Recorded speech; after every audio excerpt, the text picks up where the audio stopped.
नमस्ते, मैं doctor Zuber Khan, assistant professor geography, government college Bundi. आपका स्वागत करता हूं बीए पार्ट प्रथम वर्ष भूगोल की कक्षा में। इस कक्षा में हम भूगोल के द्वितीय प्रश्न पत्र पर्यावरण भूगोल का अध्ययन करते हैं। पिछले वीडियो में हमने इकाई 2 के प्रथम अध्याय में पढ़ा पारिस्थितिकी तंत्र के बारे में। उसमें हमने ये जाना कि पारिस्थितिकी तंत्र किसे कहते हैं। आज हम इसी के द्वितीय अध्याय में पारिस्थितिकी तंत्र के प्रकारों के बारे में अध्ययन करेंगे। पारिस्थितिकी तंत्र के प्रकार। जीवमंडल में अनेक प्रकार के पारिस्थितिकी तंत्र पाए जाते हैं। आप जानते हैं कि जीवमंडल भी अपने आप में एक वृहद पारिस्थितिकी तंत्र होता है, जो संपूर्ण पृथ्वी के अंदर तीनों मंडल, चाहे वो स्थल मंडल हो, चाहे वो जल मंडल हो, चाहे वो वायुमंडल हो, इन तीनों मंडलों में जहां जहां जीवों का विस्तार पाया जाता है उस मंडल को हम जीवमंडल कहते हैं। और हमने पिछले अध्यायों में ये अच्छे से पढ़ा है कि पृथ्वी के ऊपर जीवमंडल अपने आप में एक वृहद पारिस्थितिकी तंत्र के रूप में कार्य करता है। अब इस वृहद पारिस्थितिकी तंत्र में अनेक प्रकार के अलग अलग पारिस्थितिकी तंत्र पाए जाते हैं। इस अध्याय में हम यही अध्ययन कर रहे हैं कि वो अलग अलग प्रकार के पारिस्थितिकी तंत्र कौन कौन से हैं और उन्हें किन आधारों पर अलग अलग प्रकारों में विभक्त किया जाता है। पारिस्थितिकी तंत्र की इकाई का आकार एक छोटे से तालाब से लेकर बड़ी झील या महासागर तक तथा एक खेत से लेकर द्वीप या महाद्वीप तक हो सकता है। अर्थात इसके फैलाव की कोई निश्चित सीमा नहीं होती। हम ये नहीं कह सकते कि पारिस्थितिकी तंत्र इसका विस्तार यहाँ तक है। वो एक छोटे रूप में, एक छोटे से तालाब के रूप में भी हो सकता है और एक अत्यंत विशालकाय रूप में, वृहद रूप में, एक महासागर के रूप में भी वो पारिस्थितिकी तंत्र हो सकता है। अर्थात हम पारिस्थितिकी तंत्र की कोई एक निश्चित सीमा का सीमांकन नहीं कर सकते। पारिस्थितिकी तंत्रों को विभिन्न आधारों पर वर्गीकृत किया जा सकता है, जो कि निम्न प्रकार हैं। वातावरण के आधार पर पारिस्थितिकी तंत्रों को दो भागों में विभक्त किया जाता है। पहला है प्राकृतिक पारिस्थितिकी तंत्र और दूसरा है कृत्रिम पारिस्थितिकी तंत्र। इनमें से हम सबसे पहले लेंगे प्राकृतिक पारिस्थितिकी तंत्र। ऐसे तंत्र प्रकृति में मानव हस्तक्षेप के बिना स्वतः ही प्राकृतिक अवस्थाओं के अनुसार बनते हैं। हम ये कह सकते हैं कि प्रकृति में जहां भी प्राकृतिक पारिस्थितिकी तंत्र विद्यमान है वो प्राकृतिक रूप से निर्मित है, अर्थात उसको निर्माण करने में कोई मानवीय हस्तक्षेप नहीं है, अर्थात उसके अंदर मानव का कोई योगदान नहीं है। वो पूर्ण रूप से प्रकृति द्वारा निर्मित हुए हैं। उन्हें हम प्राकृतिक पारिस्थितिकी तंत्रों की श्रेणी में रखते हैं। आगे हम चलते हैं कि प्राकृतिक पारिस्थितिकी तंत्र को किस आधार पर और कितने वर्गों में विभक्त किया गया है। आवास की भिन्नता के आधार पर प्राकृतिक पारिस्थितिकी तंत्रों को दो भागों में बांटा जा सकता है। भी किस क्षेत्र के अंदर वो पारिस्थितिकी तंत्र पाया जाता है, अर्थात उस क्षेत्र की स्थिति उसको आवास कहलाती है, और उसी के आधार पर हम प्राकृतिक पारिस्थितिकी तंत्रों को मुख्य रूप से दो भागों में बांट सकते हैं। स्थलीय पारिस्थितिकी तंत्र। स्थल पर पाए जाने वाले पारिस्थितिकी तंत्र इसमें सम्मिलित होते हैं, जैसे पर्वतीय पारिस्थितिकी तंत्र, पठारी पारिस्थितिकी तंत्र, वन क्षेत्र का पारिस्थितिकी तंत्र, घास मैदान का पारिस्थितिकी तंत्र और मरुस्थल का पारिस्थितिकी तंत्र। स्थलीय पारिस्थितिकी तंत्रों के अंदर हम क्या करते हैं, वो पारिस्थितिकी तंत्र जो स्थलीय भागों पर मिलते हैं। अब स्थलीय भागों से तात्पर्य है वो स्थलीय भाग पर्वतीय भी हो सकता है, पठारी भी हो सकता है, वन के क्षेत्र का हो सकता है, घास मैदान के क्षेत्र का हो सकता है, मरुस्थलीय क्षेत्रों का हो सकता है। तो स्थल के ऊपर विद्यमान पारिस्थितिकी तंत्रों को हम स्थलीय पारिस्थितिकी तंत्र कहते हैं, और इसको क्षेत्र विशेष के अनुसार कि उस क्षेत्र का स्थल किस प्रकार का है, वहां के पारिस्थितिकी तंत्रों को उसी के आधार पर हम व्यक्त करते हैं। अगला है जलीय पारिस्थितिकी तंत्र। जल में पाए जाने वाले पारिस्थितिकी तंत्र इसमें सम्मिलित होते हैं, जैसे नदी, तालाब, समुद्र, महासागर। अब दूसरी बात आती है कि पृथ्वी के रूप ऊपर हम देखते हैं मुख्य रूप से दो प्रकार के हमें स्थल रूप देखने को मिलते हैं। एक तो होता है स्थलीय भाग, जिसे हम महाद्वीप के रूप में जानते हैं, या महाद्वीप है, द्वीप है, तो वो सारे स्थलीय भाग हैं। स्थलीय भागों को हमने पर्वतीय, पठारी, वन, मैदान, इन भागों में विभक्त कर दिया। जबकि दूसरे क्षेत्र आते हैं, वो आते हैं जलीय क्षेत्र। जलीय क्षेत्र, अब पृथ्वी के ऊपर विभिन्न प्रकार के जलीय क्षेत्र मिलते हैं, छोटे से तालाब से लेकर एक बड़े महासागर के रूप में देखने को मिलता है। तो जलीय क्षेत्रों में मिलने वाले पारिस्थितिकी तंत्र को उस क्षेत्र के जल जलीय भाग जहां पर वो पारिस्थितिकी तंत्र विकसित होता है, जैसे मान लीजिए कि कोई पारिस्थितिकी तंत्र तालाब में विकसित हो रहा है तो हम उसे तालाब पारिस्थितिकी तंत्र का नाम देंगे। कोई पारिस्थितिकी तंत्र नदी में विकसित हो रहा है तो हम उसे नदी पारिस्थितिकी तंत्र का नाम देंगे। कोई पारिस्थितिकी तंत्र विशाल रूप में महासागर में विकसित हो रहा है तो हम उसे महासागरीय पारिस्थितिकी तंत्र का नाम देंगे, सागरीय पारिस्थितिकी तंत्र का नाम देंगे। तो अर्थात जल में विकसित होने वाले पारिस्थितिकी तंत्रों को मूल रूप से जलीय पारिस्थितिकी तंत्रों के रूप में रखा जाता है। इसका भी आगे चल के विभाजन किया गया है उस क्षेत्र की भिन्नता के आधार पर। चलिए आगे देखते हैं हम।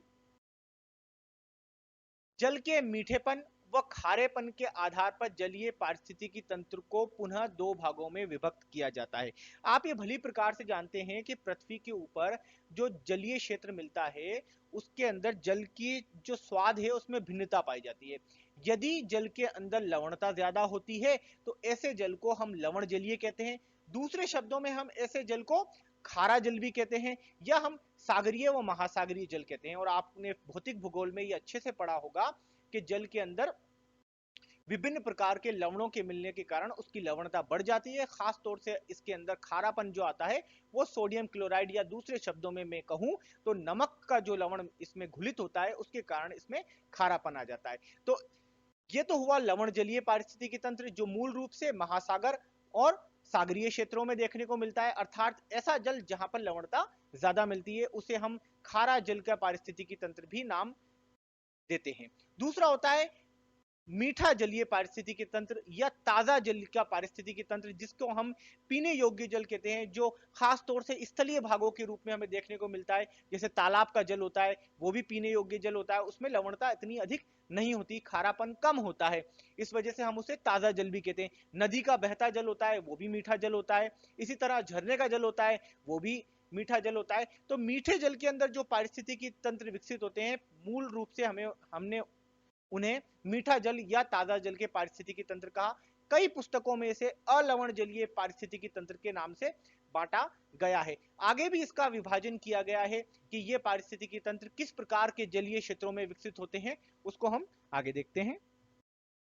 ताजा मीठा जल पारिस्थितिकी तंत्र, इसमें ताजा जल या मीठे जल में पाए जाने वाले पारिस्थितिकी तंत्रों को सम्मिलित किया जाता है। अब आप समझ चुके होंगे कि ताजा जल या मीठे जल से क्या तात्पर्य है। ऐसा जल जिसमें घुलित लवणों की मात्रा इतनी अधिक नहीं होती कि वो जल पीने में लवणीय लगे, अर्थात उस जल को हम ताजा जल या मीठा जल कहते हैं जिसमें हमें पीने में लवणता का स्वाद नहीं आता, मतलब उसमें इतना ज्यादा खारापन नहीं होता। इस प्रकार का जल हमें किन क्षेत्रों में मिलता है। इस प्रकार का जल हम देखते हैं तालाब में मिलता है, नदी में मिलता है, झील में मिलता है, झरने में मिलता है। अब जो मीठा जल होता है इसमें भी दो प्रकार की अवस्थाएं देखने को मिलती हैं। एक तो होता है बहता हुआ जल, लोटिक वाटर, मतलब बहता हुआ जल या प्रवाहित जल, और दूसरा होता है ठहरा हुआ जल, लेंटिक वाटर, स्थिर जल। अब बहता हुआ जल कहां का होगा भाई, जैसे कोई नदी है,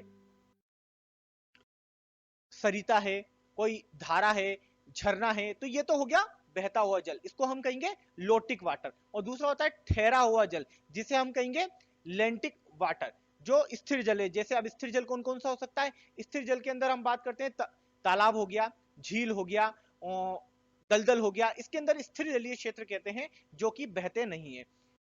बहते हुए जल में मुख्य रूप से नदी, धारा, झरना, सोता आदि को सम्मिलित किया जाता है, जबकि स्थिर जल में तालाब, झील, गड्ढा, दलदल आदि के पारिस्थितिकी तंत्रों को सम्मिलित किया जाता है।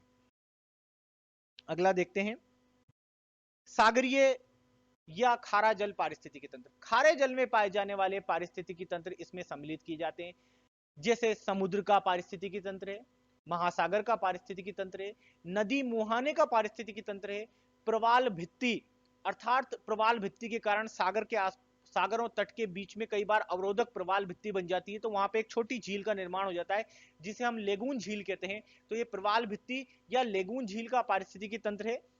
समुद्र तट के आसपास आदि जो क्षेत्र होते हैं जहां पे खारा जल पाया जाता है उनमें विकसित होने वाले पारिस्थितिकी तंत्रों को सागरीय जल पारिस्थितिकी तंत्र या खारा जल का पारिस्थितिकी तंत्र कहा जाता है। अब जैसे खारे जल के अंदर हम देखते हैं समुद्र और महासागर। महासागर अत्यंत विशाल क्षेत्र में पाए जाते हैं, जैसे कि आप जानते हैं प्रशांत महासागर, अंध महासागर, हिंद महासागर, दक्षिणी महासागर और आर्कटिक महासागर, ये 5 महासागर हैं। इसके अलावा कई आसपास के स्थलीय क्षेत्रों में बड़े बड़े जो अत्यधिक विशालकाय जलीय क्षेत्र हैं उन्हें हमने सागर नाम दिया, जैसे भूमध्य सागरीय क्षेत्र है, अरब सागर का क्षेत्र है। इस प्रकार के कई प्रकार के सागर विशाल जलीय क्षेत्र पाए जाते हैं जो महासागरों से तुलना में छोटे होते हैं, पर वहां पर जो जल पाया जाता है वो लवणीय जल होता है, अर्थात जल खारा होता है। तो उन क्षेत्रों में जो पारिस्थितिकी तंत्र विकसित होते हैं उसे हम सागरीय पारिस्थितिकी तंत्र कहते हैं, जबकि महासागरीय क्षेत्रों में जो पारिस्थितिकी तंत्र विकसित होते हैं उन्हें हम महासागरीय पारिस्थितिकी तंत्र कहते हैं। अब नदी मुहाने के क्षेत्र, नदी मुहाने का क्षेत्र क्या होता है, अब ये जानते हैं कि आप नदी मूल रूप से अपने अंदर मीठा जल लेके आती है, और जब नदी सागर में जाके मिलती है, अंततः हर कोई नदी जब अपनी अंतिम अवस्था में पहुंचती है तो वो या तो सागर में जाकर समाप्त हो जाती है या वो स्थलीय भागों में समाप्त हो जाती है। और जब नदी सागरीय क्षेत्रों में जाकर मिलती है और वहां समाप्त होती है तो सागर और नदी के मिलने वाले क्षेत्र को उस नदी का मुहाना कहा जाता है। तो मुहाने के ऊपर, क्योंकि सागर का जल अत्यधिक विशालकाय होता है, वहां पे विशाल क्षेत्र में सागर का जल फैला हुआ होता है, तो नदी का मीठा जल वहां पे इतना अधिक मीठापन नहीं लेके आ पाता, तो वहां पर जल की लवणता अधिक होती है और वहां पर भी खारा जल पाया जाता है। और नदी के मुहाने पर जो पारिस्थितिकी तंत्र बनते हैं उनको भी हम खारे जल के पारिस्थितिकी तंत्रों के अंदर रखते हैं। अगला आता है प्रवाल भित्ति। प्रवाल भित्ति, तटीय क्षेत्रों के आसपास प्रवाल नामक जीव एक भित्ति का निर्माण कर देते हैं जिसमें वो स्वयं रहते हैं, अपने कोष बनाते हैं, तो उससे एक भित्ति बन जाती है, तो उसे प्रवाल भित्ति कहा जाता है। कई बार ये प्रवाल भित्ति तट के समानांतर एक दीवार के रूप में बन जाती है। उस दीवार के कारण क्या होता है कि तट और प्रवाल भित्ति की दीवार के बीच में एक छिछली सी झील बन जाती है जिसे लेगून कहा जाता है। तो लेगून का जो पारिस्थितिकी तंत्र होता है उसे हम प्रवाल भित्ति का पारिस्थितिकी तंत्र या लेगून का पारिस्थितिकी तंत्र कहते हैं। प्रवाल भित्ति का अपना स्वयं भी एक पारिस्थितिकी तंत्र होता है जो उस भित्ति के आसपास व उसके के क्षेत्र में पाया जाता है, और लेगून का अपना एक पारिस्थितिकी तंत्र होता है। अवरोधक प्रवाल भित्ति के कारण सागरीय क्षेत्रों में कई बार लेगून बन जाती है, तो वहां पर निर्मित होने वाले प्रवाल भित्ति के कारण जो लेगून बनती है, वहां विकसित होने वाले पारिस्थितिकी तंत्र को हम लेगून पारिस्थितिकी तंत्र के नाम से भी जानते हैं। समुद्र तटीय क्षेत्रों में कई छोटे छोटे जलाशय पाए जाते हैं, कई छोटे छोटे जल वहां पे इकट्ठा हो जाता है। अब समुद्र तटीय क्षेत्रों में जो गड्ढे होते हैं वहां पे जल आके इकट्ठा हो जाता है, तो जल की मूल प्रकृति तो लवणीय होती है। इस प्रकार उन क्षेत्रों में विकसित होने वाले पारिस्थितिकी तंत्र को भी हम लवण जलीय पारिस्थितिकी तंत्र या खारे जल का पारिस्थितिकी तंत्र के नाम से जाना जाता है। चलिए अगला पारिस्थितिकी तंत्र हम देखते हैं, कृत्रिम पारिस्थितिकी तंत्र। अब कृत्रिम पारिस्थितिकी तंत्र से क्या तात्पर्य? कृत्रिम का तात्पर्य जिसे हम इंग्लिश में आर्टिफिशियल कहते हैं, तो ऐसा पारिस्थितिकी तंत्र जिसे बनाया गया हो। अब किसके द्वारा बनाया गया हो? सामान्यतः मानव के द्वारा। हम यहाँ पे जब भी बात करेंगे कृत्रिम पारिस्थितिकी तंत्र की, तो इसका दूसरा नाम हम ये देंगे मानव निर्मित पारिस्थितिकी तंत्र। अर्थात मानव द्वारा अपने बुद्धि व कौशल के बल पर जो पारिस्थितिकी तंत्र बनाया जाता है, अपने आसपास का जो उसके पर्यावास के चारों ओर का जो तंत्र विकसित किया जाता है, उसे हम कृत्रिम पारिस्थितिकी तंत्र या मानव निर्मित पारिस्थितिकी तंत्र कहते हैं। वर्तमान समय में हम ये देख रहे हैं कि मानव ने अपनी बुद्धि व कौशल के बल पर प्राकृतिक संसाधनों का उपयोग करते हुए प्राकृतिक दशाओं में कुछ परिवर्तन कर अपने लिए कुछ अनुकूलन किए हैं, और इन अनुकूलन के कारण ही जो एक पारिस्थितिकी तंत्र विकसित हुआ है मानव के पर्यावास के चारों ओर, उसे कृत्रिम पारिस्थितिकी तंत्र या मानव निर्मित पारिस्थितिकी तंत्र की संज्ञा दी जाती है। चलिए इसमें देखते हैं कि मानव निर्मित पारिस्थितिकी तंत्र में कौन कौन से पारिस्थितिकी तंत्रों को सम्मिलित किया जाता है। मानव द्वारा निर्मित व नियंत्रित पारिस्थितिकी तंत्र को ही हम कृत्रिम या अप्राकृतिक पारिस्थितिकी तंत्र की संज्ञा देते हैं। अर्थात आप ये कह सकते हैं कि मानव द्वारा पूर्ण रूप से बनाया गया पारिस्थितिकी तंत्र को कृत्रिम या मानव निर्मित पारिस्थितिकी तंत्र कहते हैं। पर यहाँ ये ध्यान रखें कि मानव प्रकृति का जीव है, और मानव इस प्रकृति में रहकर जो भी काम करता है उसमें प्राकृतिक संसाधनों का उपयोग करता है। पहले वाला था प्राकृतिक पारिस्थितिक तंत्र, उसमें मानव का कोई योगदान नहीं था, पर यहाँ मानव का योगदान है, इस वजह से हमने इसे कृत्रिम पारिस्थितिकी तंत्र कहा। आप कदापि यह न सोचे कि कृत्रिम पारिस्थितिकी तंत्र में प्राकृतिक तत्वों का समावेश नहीं होता। प्राकृतिक तत्वों का समावेश तो सदा रहेगा और हर जगह रहेगा, क्योंकि मानव स्वयं प्रकृति का एक अभिन्न अंग है, मानव स्वयं प्रकृति का एक भाग है, और मानव कि कोई अस्तित्व नहीं है प्रकृति के बिना, क्योंकि मानव अपने बुद्धि व कौशल के बल पर जो भी विकास करता है वो प्रकृति प्रदत्त संसाधनों का उपयोग करके ही करता है। इस बारे में हम पिछले अध्याय में नवनिश्चयवाद के अंदर विस्तृत रूप से अध्ययन कर चुके हैं, तो उसके बारे में हम ज्यादा यहाँ पर चर्चा नहीं करेंगे। पर आप इतना ध्यान रखें कि मैंने जैसे पढ़ाया था कि प्राकृतिक पारिस्थितिकी तंत्र में मानव का कोई योगदान नहीं होता, ऐसे आप कदापि यह ना समझें कि कृत्रिम पारिस्थितिकी तंत्र में प्राकृतिक तत्वों का कोई समावेश या योगदान नहीं होता। नहीं होता है यहाँ पे योगदान, पर यहाँ मानव का योगदान भी सम्मिलित है, इस वजह से हमने इसका नाम कृत्रिम पारिस्थितिकी तंत्र रखा है। मानव अपनी विभिन्न आवश्यकताओं की पूर्ति के लिए बौद्धिक स्तर के अनुरूप भौतिक पर्यावरण में परिवर्तन करता है और कृत्रिम पारिस्थितिकी तंत्र का निर्माण करता है, जैसा कि अभी आपको मैंने विस्तृत रूप से इसके बारे में बताया था। मानव द्वारा जो कृत्रिम पारिस्थितिकी तंत्र बनाए जाते हैं उनमें मुख्य रूप से जो उदाहरण मिलते हैं जैसे कृषि पारिस्थितिकी तंत्र। अब कृषि पारिस्थितिकी तंत्र से क्या तात्पर्य है? प्राकृतिक रूप से तो भूमि के ऊपर प्राकृतिक वनस्पति विद्यमान थी, सनातन समय से विद्यमान थी, पर मानव की जैसे जैसे आवश्यकताएं बढ़ती गई उसने अपनी आवश्यकताओं की पूर्ति के लिए भूमि प्राप्ति हेतु प्राकृतिक वनस्पति को वहां से हटा दिया। प्राकृतिक वनस्पति को हटाकर वहां पे भूमि की प्राप्ति की। उस भूमि को उसने कृषि भूमि में परिवर्तित किया और कृषि भूमि में परिवर्तित करने के पश्चात मानव ने अपनी आवश्यकताओं के अनुसार उस भूमि पर कृषि करना प्रारंभ कर दिया, जिससे उस क्षेत्र में जो पारिस्थितिकी तंत्र का निर्माण हुआ उसे हम कृषि पारिस्थितिकी तंत्र या खेत पारिस्थितिकी तंत्र के नाम से भी जानते हैं। दूसरा आता है उद्यान पारिस्थितिकी तंत्र।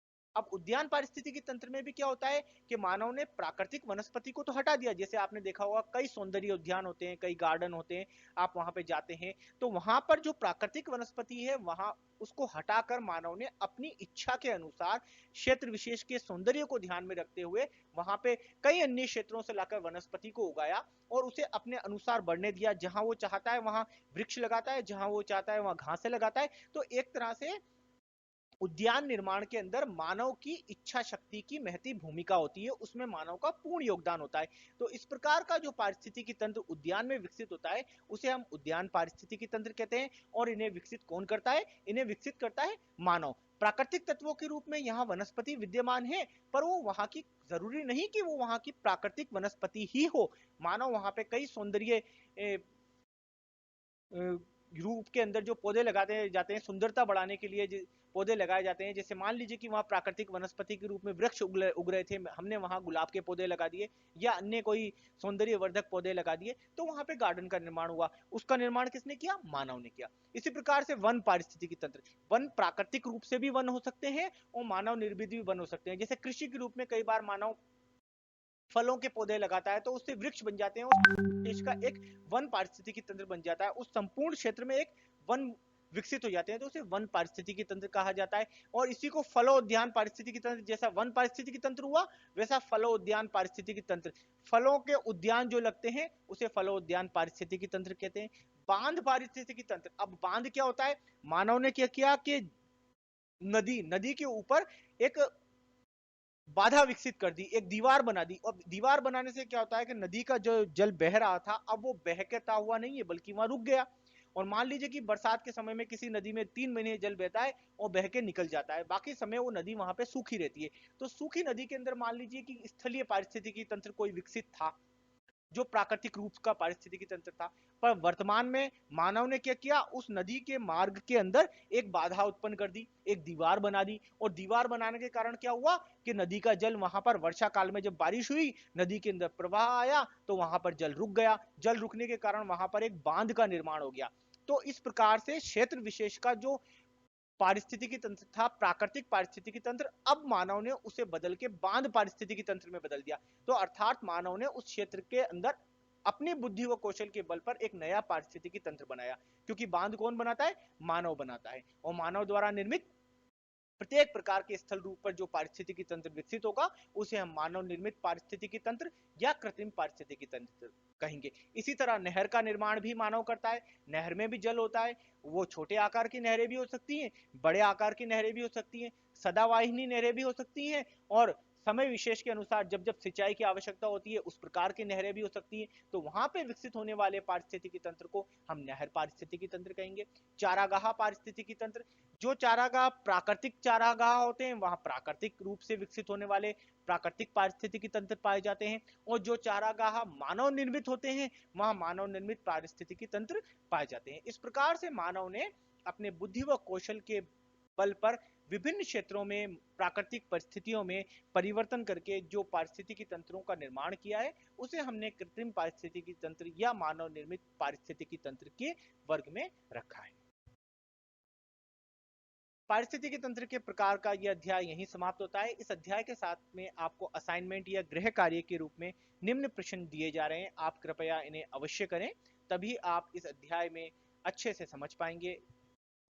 पहला प्रश्न है, वातावरण के आधार पर पारिस्थितिकी तंत्रों को कितने भागों में विभक्त किया जाता है। इस प्रश्न का उत्तर आप अधिकतम 20 शब्दों में दे सकते हैं, जैसे कि आपकी परीक्षा के अखंड के अंदर अति लघुतरात्मक आता है। वातावरण के आधार पर आपको पारिस्थितिकी तंत्रों को बांटना है। दूसरा प्रश्न है, जलीय पारिस्थितिकी तंत्र पर टिप्पणी लिखिए। जलीय पारिस्थितिकी तंत्र, जैसा कि मैंने अभी आपको बताया, आपको जलीय पारिस्थितिकी तंत्र का अध्ययन करना है और अधिकतम 200 शब्दों के अंदर उसकी एक टिप्पणी लिखनी है। इसे आप अपने नोट्स में जरूर करें। मानव निर्मित पारिस्थितिकी तंत्र पर एक लेख लिखिए। मानव निर्मित पारिस्थितिकी तंत्र, जैसा कि अभी मैंने आपको विस्तृत रूप से समझाया कि क्या मानव निर्मित पारिस्थितिकी तंत्र होता है, कितने प्रकार का पारिस्थितिकी तंत्र होता है, इस पर आप अधिकतम 500 शब्दों का एक लेख लिख सकते हैं और इस गृह कार्य को, असाइनमेंट को अवश्य कीजिएगा। और इस वीडियो को अंत तक देखने के लिए आपका धन्यवाद। अगले अध्याय के नए वीडियो के साथ जल्दी मिलेंगे, तब तक के लिए जय हिंद।